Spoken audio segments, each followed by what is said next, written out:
Excuse me. Uh,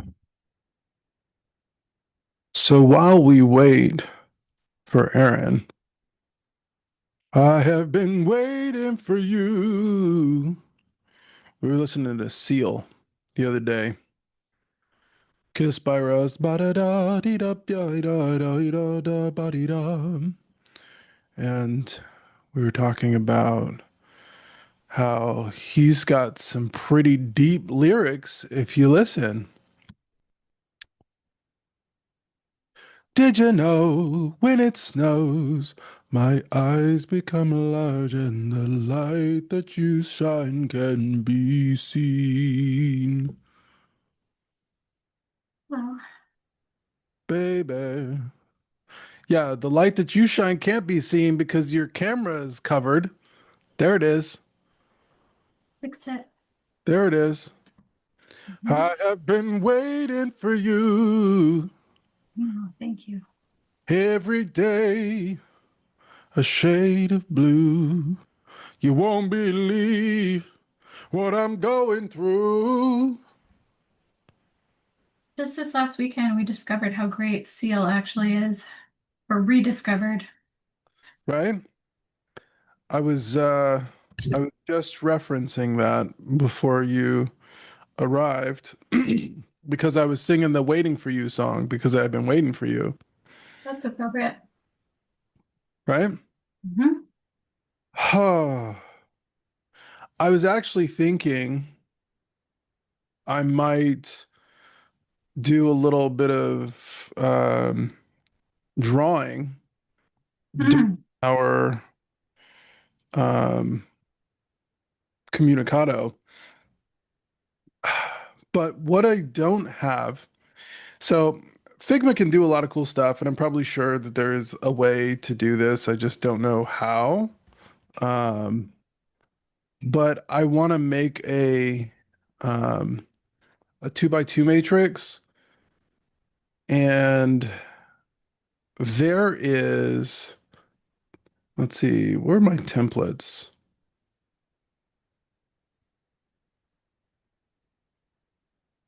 So start, stop, continue. There's a lotus diagram. I'm like, why, oh, why can't I just get a simple two by two matrix?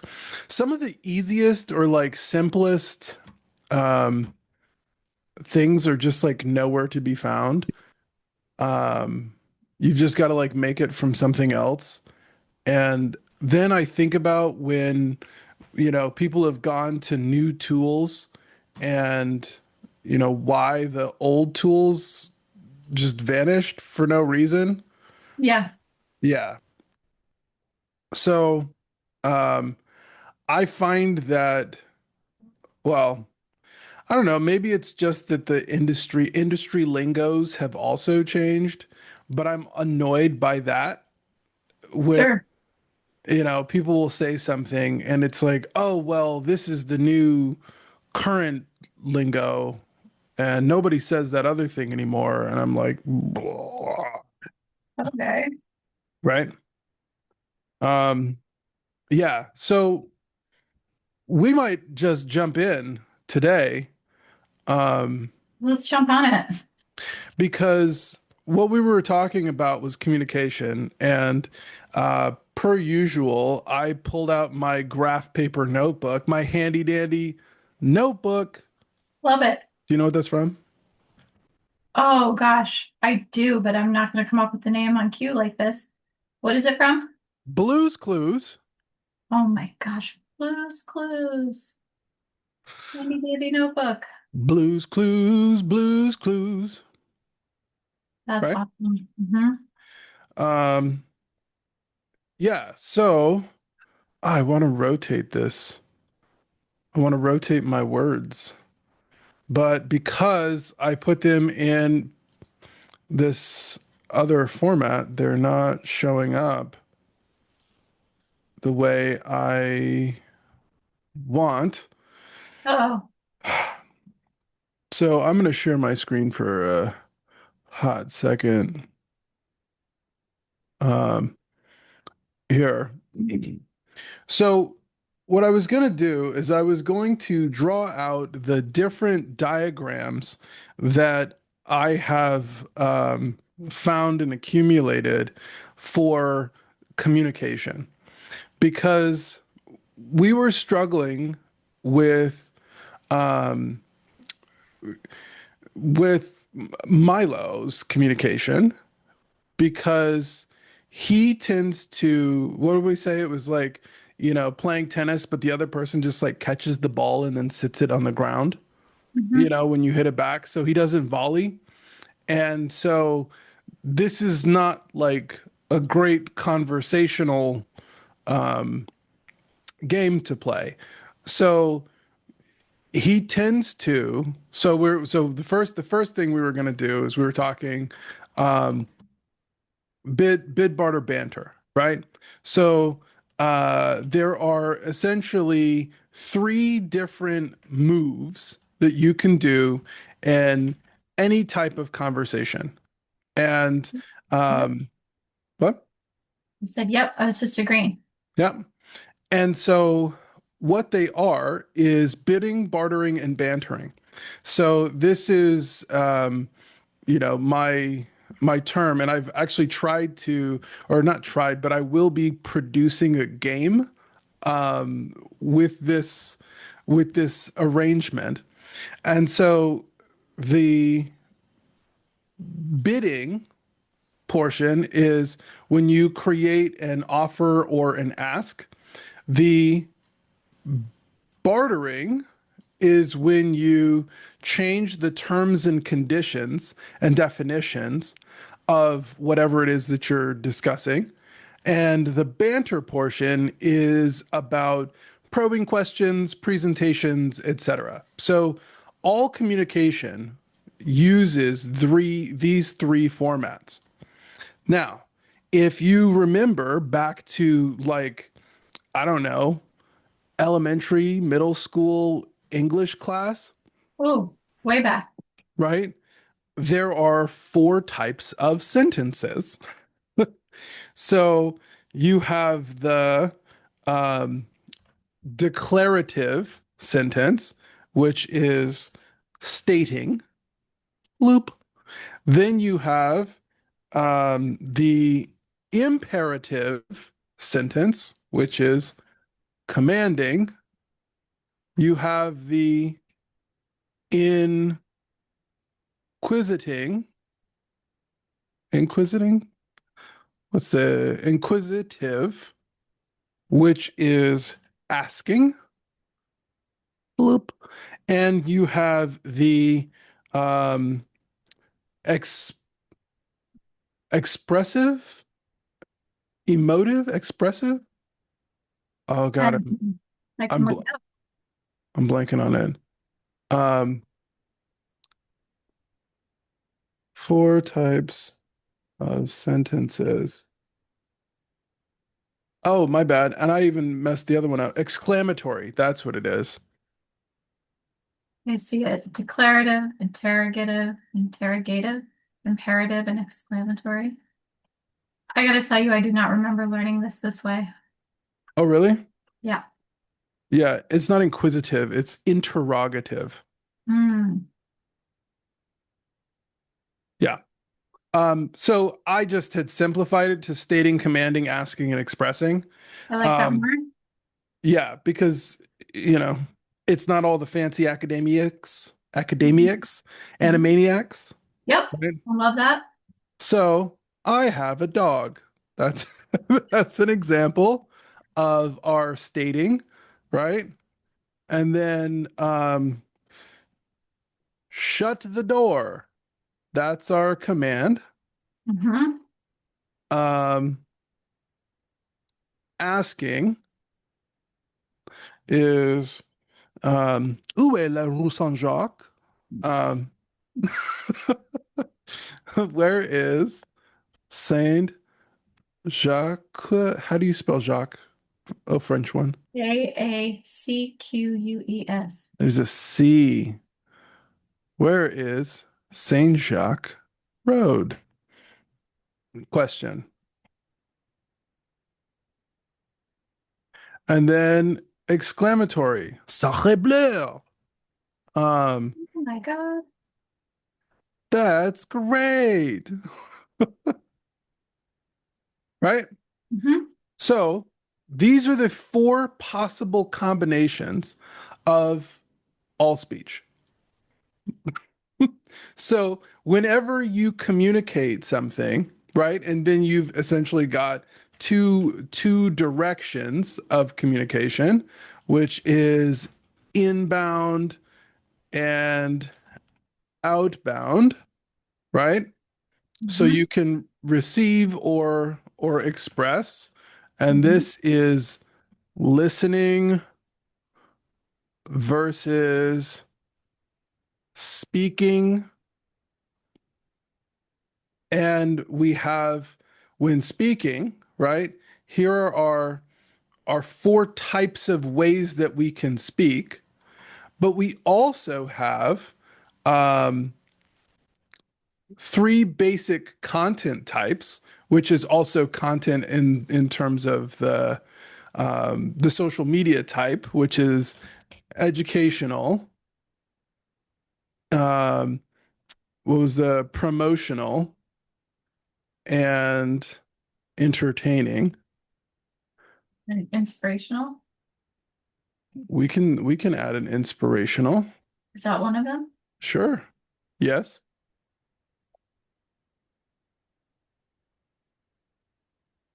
Right. Um, but so if bid barter banter is our main mechanism for communication, um, and our possible types are listening and speaking.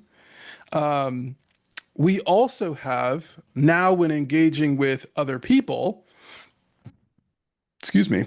Uh-oh. Copy.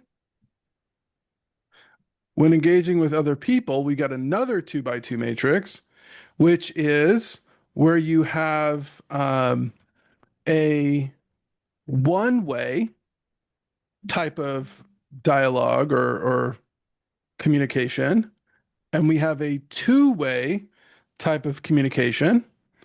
And this can be cooperative or it can be competitive.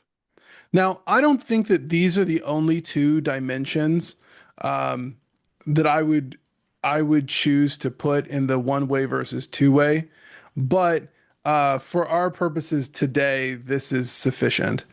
But what's cool here is that the one way versus two way can be can be split in a couple of different options. Bloop. Cool. And so our two-way conversation is a dialogue, right? Two-way cooperative is a dialogue. Two-way competitive is a debate. Um, one-way cooperative is a discourse, and then a two-way, or I'm sorry, one-way competitive is a diatribe. So I uh, remember when you just drew those four in your notebook recently. this is all coming out of the notebook drawing. Great. Yeah. So the two-way cooperative is sharing. The two-way competitive is arguing. Um, the one-way cooperative is teaching, and the one-way um, competitive is venting slash ranting. But it could also be expressing, right? So expressing would probably be um, the one term to rule them all. Hmm. But I would say most of the time when we get a diatribe, it is venting or ranting. Hmm. Yeah. Um, Boop. So what I was thinking through is how do I like the reason that this all came about is I was like, okay, let me understand where our kid is coming from, and why he's having difficulty with communicating, right? And I was like, okay, he seems to be listening sometimes, but he's quiet. But when he's not speaking, I don't know if he's listening because he doesn't send receipts, right? So he doesn't acknowledge receipt of information. So if I don't get any sort of yes or nod or verbal receipt, he won't, if I don't ask for it, he won't give it. Mhm. We can also look at this in terms of actually, I'm going to use squares because instead of circles. Um, we have what I call public private secret.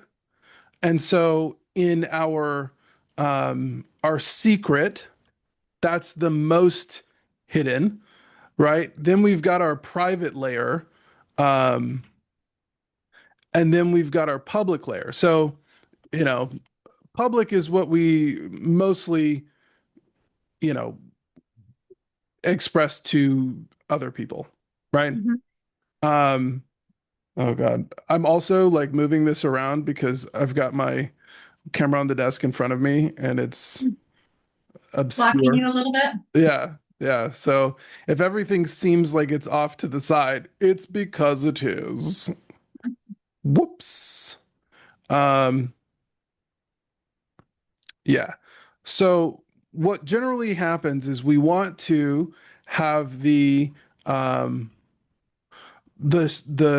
majority of our or well, our public communication is the thing that we generally spend like the least. We don't want to say very much publicly. And then we've got our private communications, which are going to be reserved for, our friends and family and people we're close to. And then the secret stuff, that's for like the the smallest group of the most close people, that you have a high level of trust built up with. Mhm. And in some cases, people don't even they don't let anybody into the secret. Yeah. What we've noticed is that he keeps almost everything private and secret. He Yeah. has no public information. He doesn't even outbound communicate publicly. So I'm like, interesting. So when does he communicate? He predominantly communicates via bid and barter. So, what is the purpose of the bid? The bid is to ask an offer, right? Here, I would like to give you something. I would like to receive something. And essentially, the four types of bids are attention, action. I'm sorry. Yeah. Attention, action, access, assets, right? So if you're going to make a request of any sort, even a question is just asking for attention. So to make that ask, somebody at least has to pay attention in order to respond to you. And well, just because you've asked the question doesn't mean somebody's going to respond to you. So if they deny your bid for attention in the first place, that's, you know, when you're walking down the street and you say hi to somebody and then they just like look away and continue walking, right? Mhm. Well, that means that they are not willing to offer anything, not even a bid for attention to just say hi. Nope. I will not be acting with you at all. So, this sort of non reactivity has its benefits, but is also very easily weaponized, and also makes you kind of unreliable. So, if you can't tell when somebody is or if somebody doesn't respond to your bids for reciprocal communication, right? So if you're emoting in their direction and they're just accepting it and not responding back to you, that generally is not a sign that you want to interact with that person. Mhm. So because it's like, oh, well, the tennis isn't very fun if they just don't even try to hit the ball back, right? Yeah. And the person who hits the ball over the net and it lands it into the right square, well, you win the game, and the person who isn't hitting the ball back loses the game. Now, that's in a, you know, two-way competitive environment, but in a two-way cooperative environment, the game isn't very fun and you're not encouraged to continue to play, Hmm. right? So, by focusing exclusively on bidding and bartering, what he's actually creating is a communication style that is not very fun for other people, right? I want things, and that's the only time you're going to get a communication from me. And then I will change the terms and conditions, and that's the only other time I'll speak. So he speaks almost exclusively like a salesperson, right? Hmm. But a bad salesperson.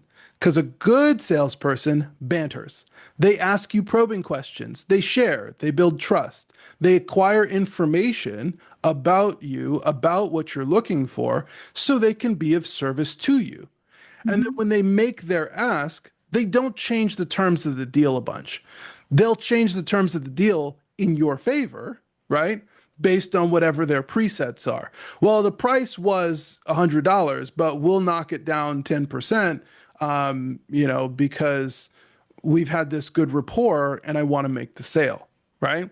So we like it when the barter works in our favor and not so much when the barter makes things continually out of our favor.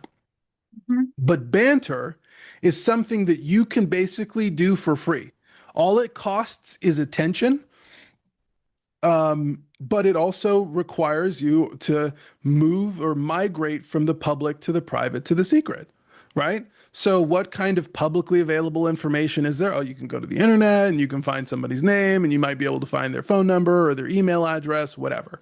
Okay, so this is some general public information if I can find it on your LinkedIn or your Facebook or whatever. The private, then, this is the stuff now that if I didn't tell you, you shouldn't know, Hmm. right? Hmm. And so this private layer is essentially what Banter helps you to do, is that now you're having a two-way cooperative sharing dialogue where I share something, you share back, and now we feel like we can get into this private. We're friends now, or we're at least, you know, engaging in more of a rapport to build the trust in the relationship, right? So each one of these barriers from public to private to secret is going to increase trust, right? And if somebody isn't letting you pass their public to private to secret, it's because they don't trust you. Hmm. So the question mark is, why doesn't he trust us? Or why doesn't he trust me? Or why doesn't he trust whoever he's in conversation with? And so we started having a conversation and we elicited more about this. And it really came down to, well, I don't like being judged, right? And so he says, oh, I don't want to get judged. So what he's expecting is he's expecting these. He's expecting a diatribe where somebody vents at him or judges him or says something negative. Or even this, he's expecting a lecture, right? This is a hard one for me because I am a brainy type of person and I have informations, and I think of this as a great way for sharing, right? Oh, I've noticed a thing that you're struggling with. Maybe I can help with that. I have encountered something like this before, and maybe if I teach you how I did it, then you can now benefit from my learning. So I think of teaching as one of my preferred ways of sharing, right? Hmm. But actually, this might even be better, is to put our four types of communication next to our outbound, bloop, bloop, bloop. And then we have the types of communication that would be sort of coming out of this, which would be our, educational, promotional, entertaining, inspirational.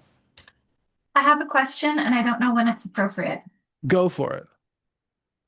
Another thing that we've recently talked about into involving communication that just popped into my mind is we kind of Mhm. came to the realization that nobody likes a quiz, a pop quiz. Yes. So what form in that four boxes that you're highlighting right now, where does quizzing or interrogating fall? Okay, so that's going to be the interrogative, right? Where we're asking questions, Okay. right? Now, you might be asking these questions to teach, right? So that might be a one-way cooperative. But if it's sprung on you and now you're trying to get into somebody's private or secret layer, well, why are you asking me all of these questions? And just because you're asking a question doesn't automatically make it a cooperative interaction because the other person might not answer. Correct. So the thing is, now what we have is we have a risk component. Mhm. So we have trust versus risk because you might say there's the public private secret, but then out here we might also include a hostile layer, right? Mhm. Where this person is actively antagonistic. And not only do we want to avoid them, we want to avoid even giving them public information. We don't want them to know anything, Yeah. right? So the the level of trust is associated with the level of perceived risk. So if you think about like military classifications, right, like secret and top secret and whatever, confidential, right? This could be a similar way of saying this, right? So public information, confidential information, secret information, and then top secret, right? And Mhm. basically, what it is the closer you get to the top secret layer, the more potential harm there is to the organization or to the individual. So people tend to avoid telling you secrets because it could be damaging. And so what did we come up? We came up with, our, let's just put this on a sticky note. Our three types of potential risks. So we've got physical, right? Reputational, and then psychological, right? Mhm. Why does it not like this word reputational? Did I spell it wrong? Representational. No. Okay. So I categorize these um, as basically what is it that it will prevent you from doing, right? So if you incur damage to this area, what will it prevent you from doing, right? So physical risks um, impair action, reputational risks impair negotiation, and then psychological risks impair thinking. So now you're like, oh, snap. This thing might hurt my physical body, right? There is a clear and present danger to my body. Oh no, I don't want to get damaged. I don't want to get Right. physically hurt. Reputational is to your status, right? So this is damage to the body. This is damage to your status in the group, right? And so if you lose status in the group, you're going to have a lesser ability to interact with others, to negotiate, to get the things that you need, right? Yeah. And then psychological, this is going to be damage to your ego or emotions. And Mhm. so if you think about it, right? Oh, my ego hurts because they said something that makes me feel judged. And so now I'm ruminating on this thing, right? Which is And if not you're a two, If helping me you, think. yeah, if you become too afraid or too upset or too distracted, then you're not processing clearly. Correct. Correct. And this is, I mean, this is goes for both ego and emotions because they're pretty rolled up together. So I'm not going to be able to think about this thing clearly because my ego has is trying to sort out what am I supposed to do with this, right? Hmm. Oh, they have challenged my sense of identity or they've damaged my sense of identity. And so now my ego is reeling and trying to recover and then figure out how to recover with this new information or this new blow, right? So these are essentially the three kinds of damage that someone is trying to prevent by keeping something from you. So now you've got this information, and if somebody starts interrogating you, pop quiz style, right? We don't like it because one, now we have to think quickly, which means that we can't evaluate how dangerous it is for me to give you this information. And so the natural instinct is to defend. And whoa, wait a minute, I don't want to give you this. Just slow it down, pump the brakes, right? Hmm. Hmm. And then if somebody continues to march on and you realize I'm divulging this stuff without considering the risk, then now you might have given somebody private information that they can use to harm you. And that's why people don't like pop quizzes, is because they haven't been able to quickly assess whether or not there is risk to sharing. So not liking it seems like a fairly reasonable response. Yeah. But at the same time, what if this is a test of your knowledge, right? Oh no, if I look bad in front of this person, I won't get into the club, right? Mhm. If I look dumb at this job interview and they ask me a question that I didn't know the answer to, I won't be able to negotiate. So we freak out at job interviews when they ask a question that we didn't prepare for because that is impacting our status in the eyes of the person we are trying to impact or impress. Mhm. Yeah.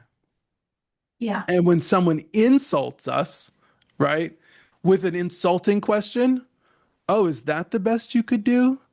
And you're like, what do you, what do you mean by that? What do you what do you mean is that the best? I could have done better, but you didn't give me Right. enough time. Yeah. You know?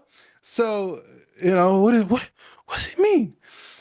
That's I feel like though that scenario happens a lot in Guy Ritchie films Yep. where somebody says something and then the guy who heard that thing is like, what did he mean by that? And now he's thinking about it and he's thinking about what did he mean by that instead of thinking about how he's literally being robbed. Yeah. Mhm. Yeah. Yeah. Yeah. Distraction. Yeah.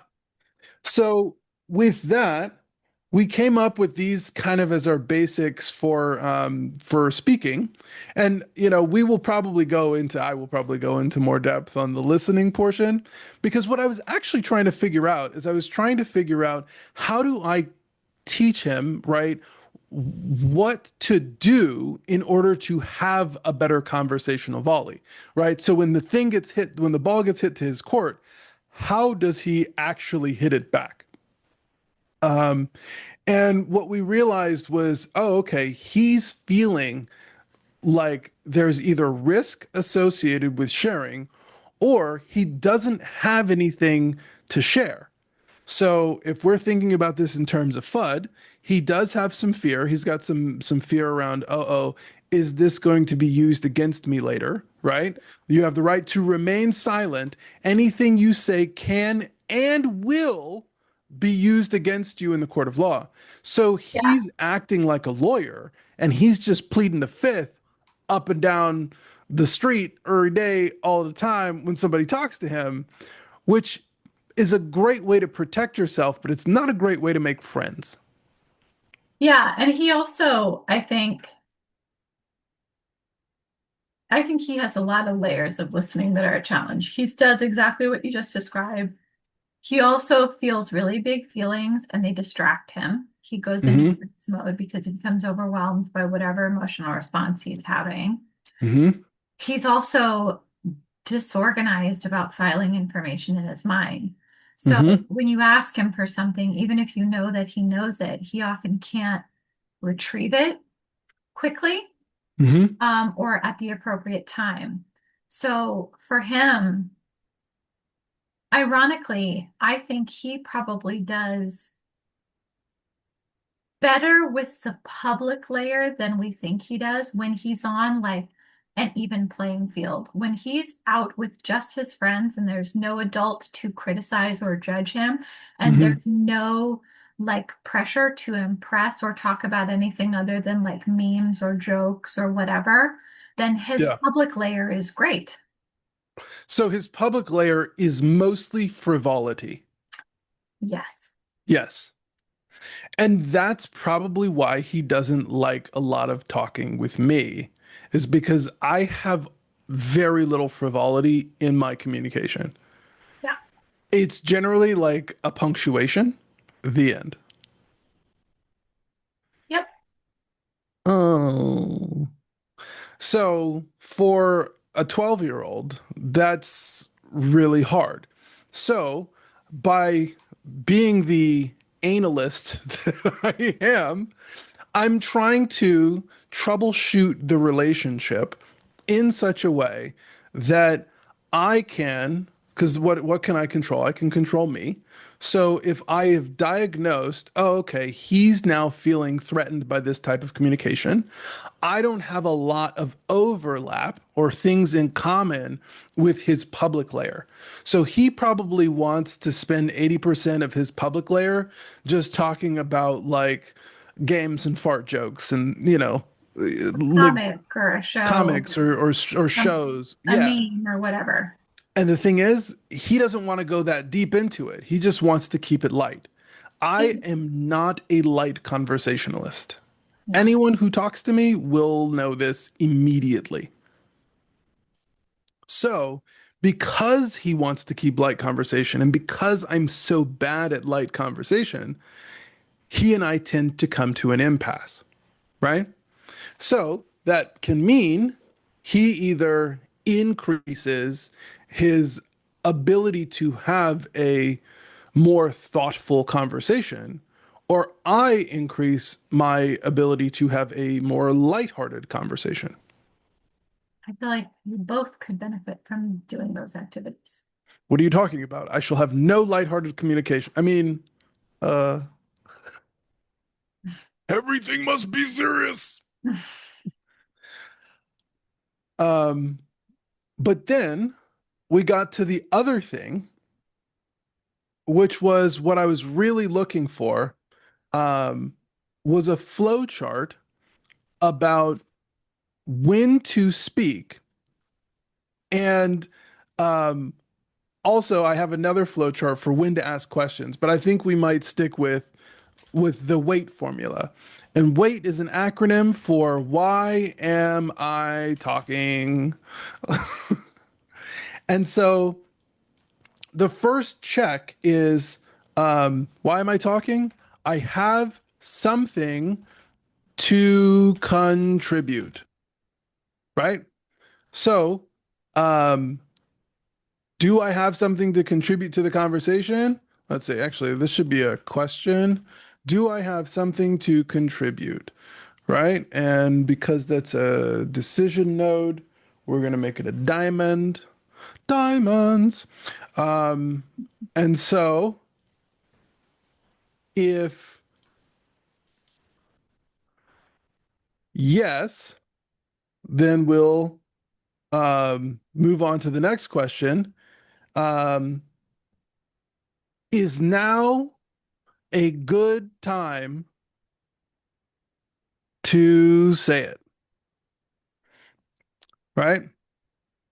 And so if yes, then speak. Say what you need to say. Say what you need to say. Right? Mhm. To say, keep it concise. Right? Cool. So if, why am I talking? Boom. If there's a no, right? So do I have something to contribute? No. Why am I talking? um, It's is a now great a thing good for time? No. Why am I talking? Right? Mhm. Boom. And so, really, you've got to have something to contribute, and um, it's got to be the right time. And Which if makes what perfect sense on paper, but I feel like in reality, most people do this assessment poorly. I would strongly agree with this. Both they think they have something to contribute that is not at all relevant or related, Hmm. or they don't think they have anything to contribute that is relevant or related, and Hmm. people are poor judges of timing, Yeah. especially when other people are involved. Because Yeah. is the timing right for me? Maybe. Is the timing right for you? I might think yes, and you might think no. So Yeah. people, again, this is easy on paper and very helpful, I think, empirically, but I think most people don't practice filtering their conversations this way. So they're not good at making this self-assessment. I'm not.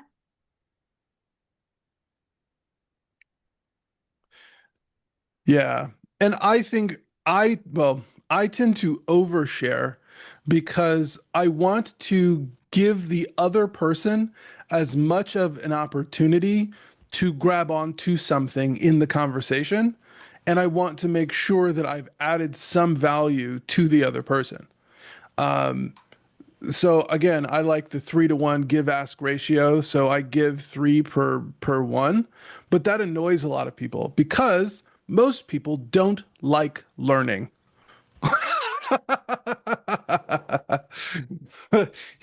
This might sound ridiculous, but like this is why everybody's like so eager to get out of school and why the average person only reads like what, less than 5 books a year. And that was shit.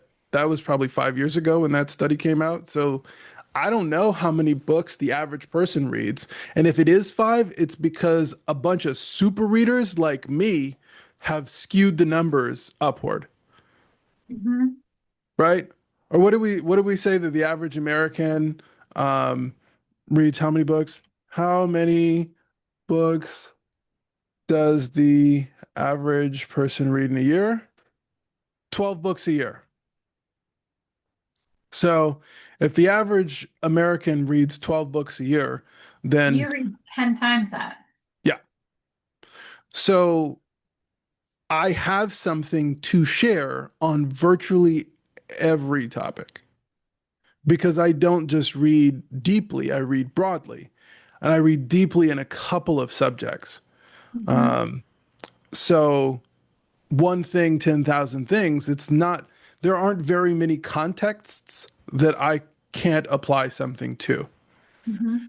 So, back to our bid barter banter, which is our foundational communication model. How do we then increase trust, right? Because that's what we're trying to do. And what I want is I want to have more bantering conversations with Milo. And it doesn't seem like he has any interest in the things that I want to banter about. And I don't really have any interest in the things that he wants to banter about. So, what we're looking for is our Venn diagram. Boop. And so, this is going to be yours,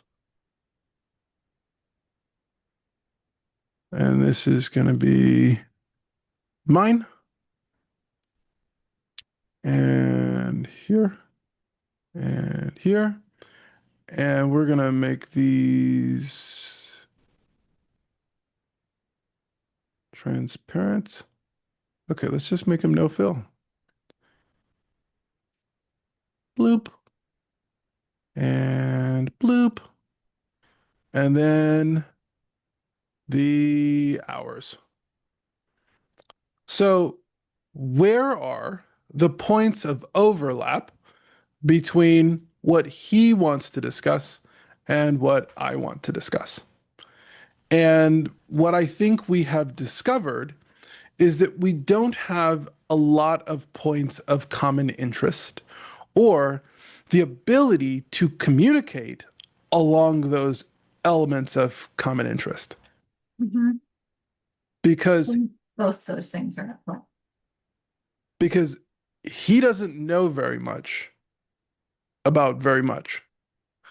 And so I have this big reservoir of knowledge, and the things that he wants to discuss are either outside of my reservoir of knowledge or generally not that interesting to me, which makes our Venn diagram more like this, where I've gotten the hours portion and it's like really, really small. Yeah. So my objective now is to figure out how can we discuss something that is public that now has some overlap so we can widen beep, beep, beep, beep, the space in the middle. Mhm. The space between what's wrong and right is where you'll find me hiding, waiting for you. Love a musical reference. Yeah. Exercise, the musical. Um, and I think that's where I'll leave it for the diagramming here. But this is how I troubleshoot. Um, as an example, and maybe I'll post that image later. That's good.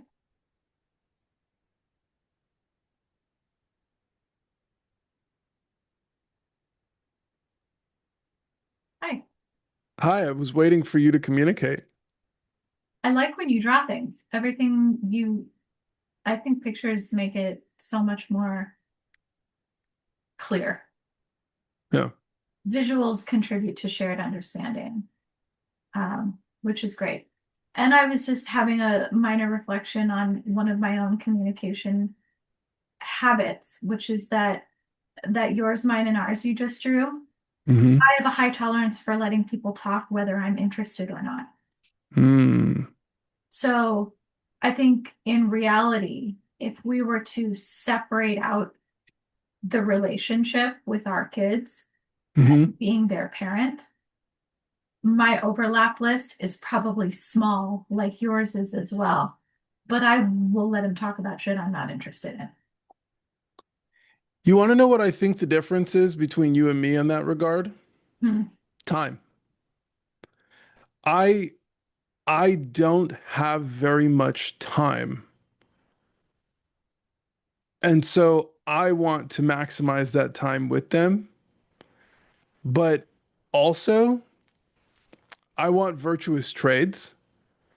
And if I am exclusively listening to him talk about video games, then we are developing a rapport for him, but not for me. And he's not actually getting any smarter from the conversation. So I'm having a value conflict with what he wants to talk about because I'm like, here you have access to me and I can tell you about any kind of thing.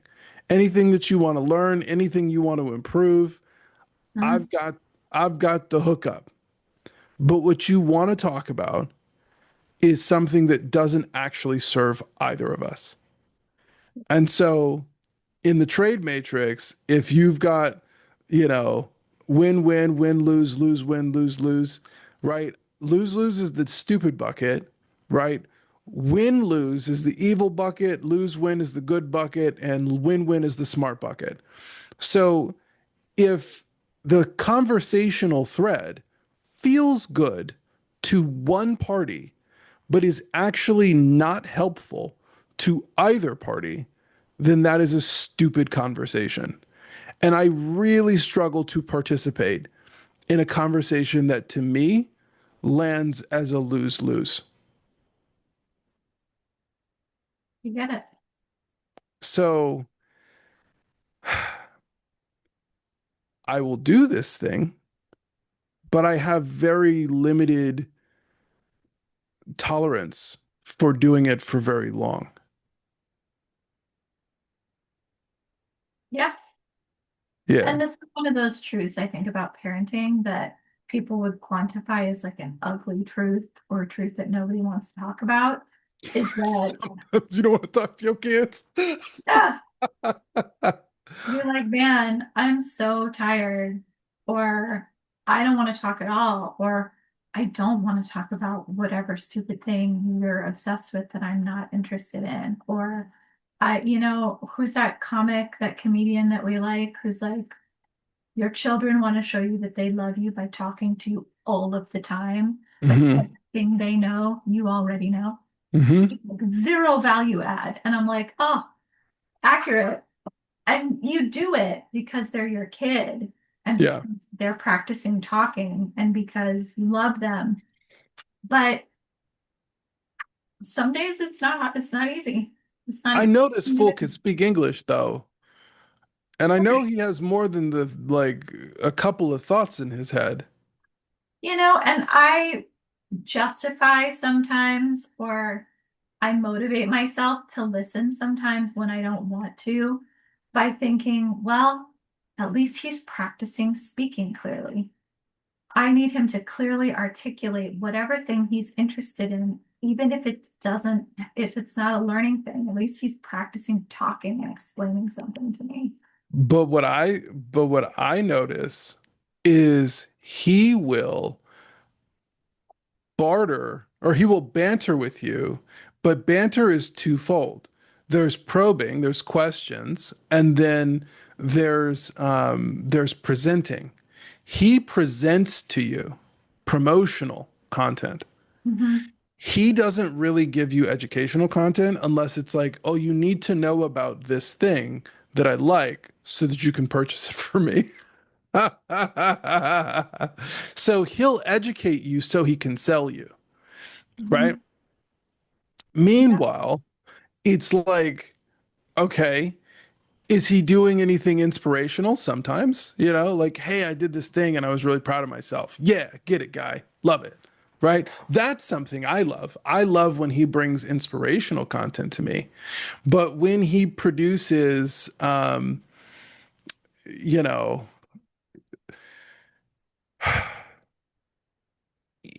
emotives, or he just sends me promos, then he's sending me spam, right? And he's Well, like, that's the thing. and he You're knows not to so. ask me.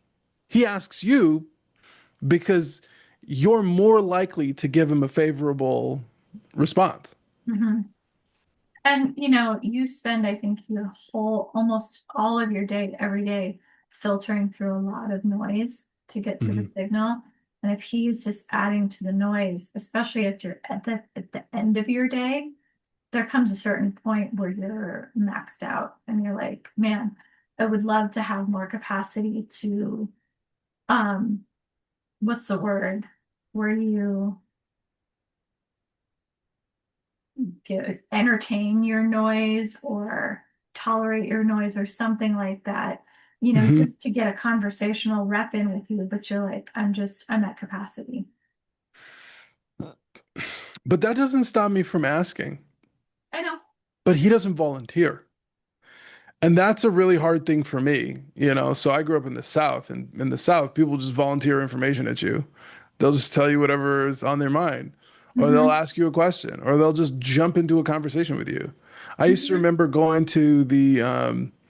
uh, going to the amusement parks with my family, and my dad and I would always go on the roller coasters because my mom and my brother were like, "Nah, we'll pass." Me and my dad were like, "Yeah, let's go and be upside down fast," you Oh know? my God. And he would just like open up a conversation with somebody in line. And I was just like, "Do we know him?" And he's like, "Sure, this is Bill and this is his son James." You know, I'm like, "Hi, Bill and James. Where do you know them from?" "Well, we met them in the line just now." Yeah. You know? Yeah. And so my dad is is an easy talker. He'll strike up a conversation with anybody, and I picked up that from him. But at the same time, it's hard for me because I've been accused of being too gregarious, right? But in my defense, if I don't ask you questions, you generally won't volunteer that information. So if I don't initiate a conversation will not occur. Which is so interesting because I think there's so many, I don't know if stereotypes the right word or common things like people love to buy, but they don't like to be sold. People love to share or talk about themselves, is what they say, but people also don't like to volunteer because they don't like to be judged. So there's a lot of like conflicting realities about conversation, and people don't Hmm. like, you said people don't like to learn. Also, people don't like to think. They don't want to think too hard. Even if they're interested in learning from you, what you have to say, like, oh, that was interesting, but I don't want to think hard enough about it to ask you an interesting question about the interesting thing you just explained to me. I just want to receive the information and move on. And Yes. that's the thing when you're online, which is another problem, I think, with social media and how we interact with each other. Not only have our filters gone off and we say things online that we would never say to someone in person because we Hmm. forget that that's a human on the other side. If you're done listening to what someone is saying on a video, you can just turn it off. And so people try to do that in person. They're like, you've given me something and I liked the sound of your voice, or I liked where this was headed, or I liked the way your face looked, but I'm done now. And they just Yeah. like stop in real life Yeah. the same way because they don't want to think about it. They just want to take it in. There's a scene from Boardwalk Empire. We haven't watched this together, but I saw a couple of episodes and I really like it. And Is that Bucky or Nucky? Nucky Thompson. Nucky Yeah. Thompson. And there's a moment where he's having a conversation with somebody, and he does this multiple times throughout the series, but like it's finally explained where he's having a conversation. He just like stops and then turns around and walks away in the middle of the conversation, you know? And the guy's like, "Hey, what's going on?" And he later explains it to somebody. And he's like, "Yeah, I got everything I needed out of the conversation. I don't need to be there anymore." That's how most. And so, by the way, that's an Atlantic City gangster, basically.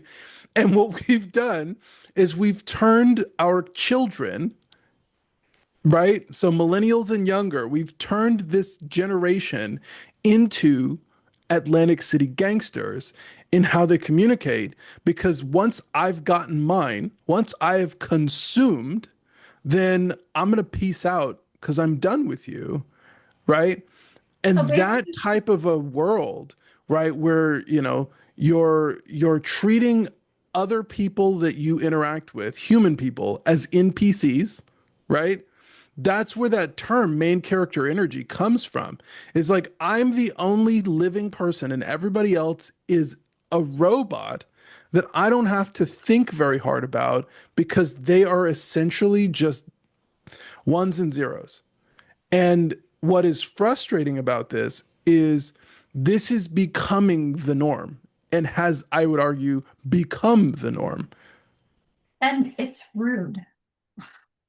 But people don't register rudeness. They register rudeness as you didn't give me what I came for. And so everyone is now accustomed to curated experiences. Yeah. And if you want the curated experience and you don't get it, then you can be like, I would like to put in my negative 1 star review, and they'll 1 star review you by talking shit, trolling, calling you names, like whatever the Walking case away, is. whatever. But the Yeah. thing is, people do that in person now, not just online. So the online type behavior, and this is, by the way, we talked about this before, is that I don't playing online games because people shit talk so much, and I'm like, your noise is actually making me not enjoy the game as much, right? I love teamwork. I love co-op. I love teamwork. I also like competitive games and I like to win. But you want to know what I like more about competitive games? I like the cooperation of the team more than I like the competition. I like to win, right? But I like to beat my own last best. I come from track, right? PBs, your personal best. So I love personal bests and I love teamwork more than I like actually defeating the enemy, or right, or defeating my opponent. I don't take any real pleasure out of defeating the enemy unless they fuck with me. Then yeah, I will take all of the pleasure in whooping yo ass, right? Mm-hmm. On the field, off the field, like whatever the ass whooping, whatever form the ass whooping takes, you can and transformer into that ass whooping because you earned it. I Mm-hmm. like giving people what they earned. And if you earned an ass whooping, then I am happy to be the deliverer of that whooping. Mm-hmm. Otherwise, I just want to hang out with my friends and do cool stuff in a coordinated effort to beat our personal best. Yep. That's it. I'm not very competitive, but it's weird because I like to win, but I'm very cooperative. Mm-hmm. And you may have noticed this about me. Yes. So when people don't want to work with me, when people don't want to be friends, when people don't want a team and they just want to argue and they just want to fight, I'm like, I can beat you in the fight. I don't need this from you. I don't need to prove to you that I can defeat you. I just would rather hang out. Can we hang out? Can we coordinate? You know? And unfortunately, apparently, no, a lot of the time. Yeah. And that's where I don't play a lot of online games. That's why I'm not online a lot.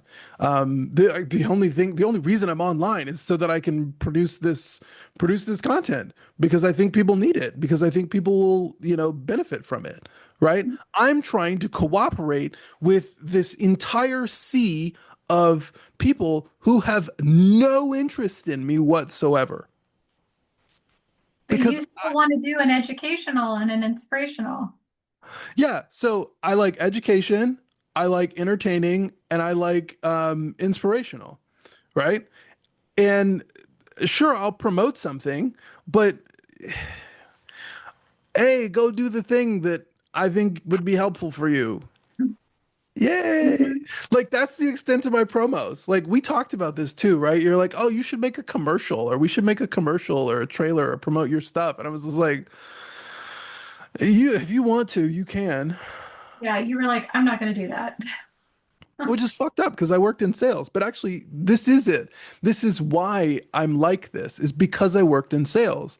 And I really hated trying to convince people to do stuff that they didn't want to do. Yep. It got annoying. It got old. And it's like, oh, that's called an unqualified lead. So don't sell to people who don't want your shit. Sell to people who want your shit or who have a problem that you actually have a solution for.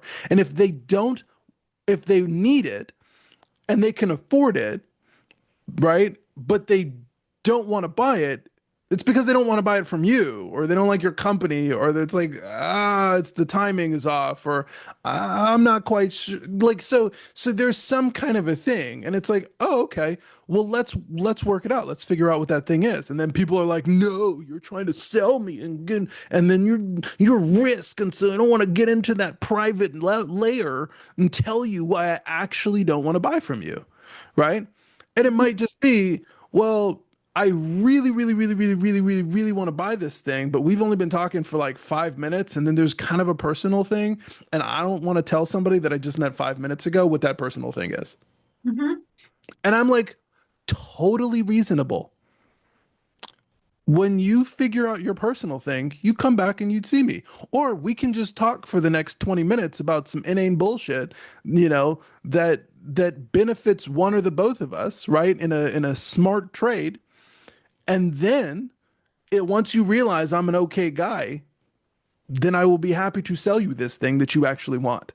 Mhm. And I agree with you. I don't like sales either. I don't like selling people something they don't want. I am way more okay with marketing, which is like, I will make this ad so people at least know the thing exists. I don't want to then spend time convincing people to buy it, but Hmm. I'm much more okay with like, oh, I do need people to know that the thing is available, you know? Clarity over convincing. Hmm. Yeah. Here, this is a thing that I have laid out for you. But you know what? People are suspicious. And they're right. They have every right to be. Hmm. Because every time you go online, somebody's trying to sell you some shit. Yep. This is the real cyberpunk. Like the Blade Runner series and the Fifth Element, where you've got ads everywhere and buy this now, and like everything is a billboard. Fuck, Hmm. you don't need everything to be a billboard. Your phone is a billboard. Your phone is like a perpetual billboard machine. Hmm. Because All you of that okay, stuff just lives inside of the little box that you carry around with you. it's bananas. Ah, so of course people are more weary of any kind of information because, well, that's exactly what they're being pumped for all damn day. How many times did I have to put in my password today? How many times did I have to, put in my phone number, put in my email address? Oh, I like this thing. Oh, now I got to be on somebody else's email list, right? And then here I am, and I'm Sign like, up for another thing. right? And I'm like, hey, subscribe to a newsletter. Fuck out of here. Like, why am I gonna subscribe to this newsletter? Why am I gonna subscribe to this podcast? Well, I better make it worth your fucking while, shouldn't I? Yeah. So what do? I spend hours, putting together an essay That's that a valuable offer. combines what I've seen in the world, what's going on in the what are the biggest problems that I've identified in the parenting world, and then what are the things that we are doing to resolve these, because we don't have a lot of the same problems that parenting folks are dealing with, couples and parents are dealing with, because we've basically set up ourselves to win. We've got a really strong infrastructure in our family unit, and that infrastructure gives us the flexibility to um, parent competently. And we're both, very good team players. And, because of the infrastructure built and the team quality of how we interact, and both of our willingness to just grind it out, even if it hurts, even when it hurts, until we've got it solved. And then we have the care to, you know, support each other after, the painful, uncomfortable conversation has been had. So those things I think are actually quite rare. And so we're having these podcasts and we're putting out this content because it's like, I got friends. I told I don't remember who I told this, but my brother, he was raising his kids by himself, as a widower, and I felt so terrible because I couldn't help him at the time. And now my younger brother, is about to have, his first kid, and I'm like, "Oh great. I'm in a position to do something about it." It won't make up for my brother, but he's, you know, oh my God, tremendous respect for him and for, taking care of his boys, you know? Mhm. And now I get to help my little brother, um, build his infrastructure and, hopefully help him along his way so he doesn't feel like he's, got to do the whole thing himself, And you know? another one of your closest friends has a toddler, and then two of your best friends have a baby on the way, just like your brother. So you have all these opportunities to give back and, um, you know, be there for your people that you really care about. Yeah.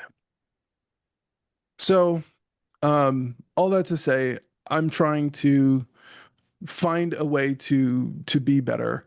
And you know, with our youngest, it might just be more entertaining, um, and share more entertaining content. And ironically, I feel like that's the answer too for like subscriptions.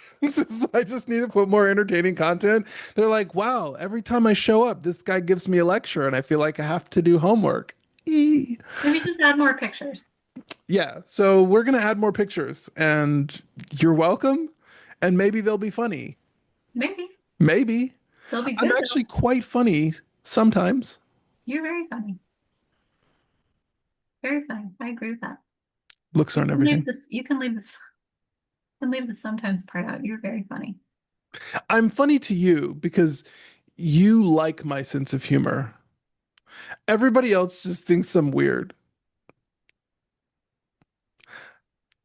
I don't know. I think you're funny for more than just me, but Maybe. maybe it's that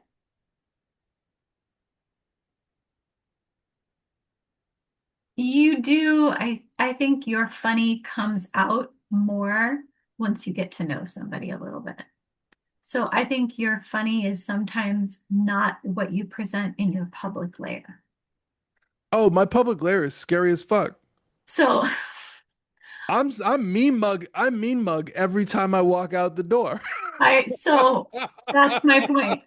It might not just be that I'm the only one that thinks you're funny. It might just be that your public face is on, and that's not your funny layer.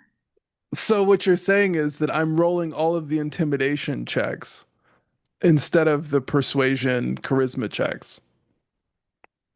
I don't know, you can roll a lot of persuasion checks too, but yeah, I think in the public game, in the public dice roll, your charisma checks are your least rolled. And that's only recently. I I know, think it's mostly just because I'm stressed out at work all the time. I know. But Yeah. that's the thing, you have the capacity to roll all of them. Well, I appreciate that. Thank you. Yeah, you are just, Your charisma is on fire thank you. I really appreciate that because too. I don't feel like that all the time, but I really appreciate that. everybody likes you. Well, that's nice. Even like you're very approachable. This is why I like hanging out next to you, like in public, is because people will talk to you, and then I'm like, oh, they're talking to me by association. Yeah, yes. I am very much like your dad. I can strike up a conversation with just about anybody. And my mom is like this as well. She will talk to anybody. And my mom is also very, where my mom and I differ is that I, my mom can hang out in public surface level conversation for a Hmm. very long time. Hmm. She can talk about nothing with any stranger. So she's very approachable. She can she'll start a conversation with anybody and it'll be just nonsense. I am very approachable and can start a conversation with anybody. I also think that I'm good at getting past the public layer pretty quickly. That's what I like about you. And if you remember how we first met, we just like launched into talking about novels. Hmm. The end.